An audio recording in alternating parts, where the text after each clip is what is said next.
Good evening, I'm Anne-Marie Green. The New York City Police Department is on high alert tonight, one day after an ambush attack that killed two of their officers by a man who came to a city on edge with a mission to kill cops. Before opening fire, police say the suspect told witnesses, "Watch what I'm going to do." He then shot the officers through a car window. The murders took place outside a housing project in Brooklyn. Dawn Dahler is at the scene tonight. Dawn. Anne-Marie, the two officers were sitting in their parked police cruiser along this street. They were working an overtime shift to protect the people who live in that housing project. A newly released video shot from one of those windows shows what happened shortly after Ismail Brinsley opened fire. Moments after officers Wenjin Liu and Rafael Ramos were shot multiple times, emergency workers desperately tried to save their lives. Liu, a 7-year veteran, had been married only 2 months. Ramos, a father of 2, was a former school safety officer who joined the NYPD 2 years ago. Ramos's family spoke late this afternoon.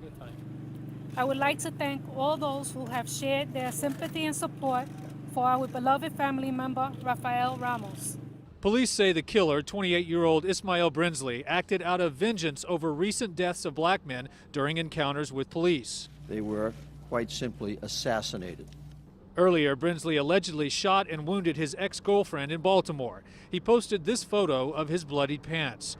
Baltimore police took note of his other Instagram postings, which included, "I'm putting wings on pigs today," with the hashtags RIP Eric Garner, RIP Mike Brown, and Shoot the Police. He also wrote, "This may be my final post." Cell phone tracking showed he traveled by bus to New York City. Baltimore police called the NYPD at 2 p.m. and faxed an alert at 2:45. Too late to warn Ramos and Liu. Tragically, this was essentially at the same time as our officers were being ambushed and murdered by Brinsley. Brinsley had a considerable criminal history, with 19 arrests in Georgia and Ohio for robbery, domestic violence, and weapons charges. Mrs. Gwen Carr. Condemnation of the murders was immediate, including from members of Eric Garner's family. We want you to not use Eric Garner's name for violence, because we are not about that.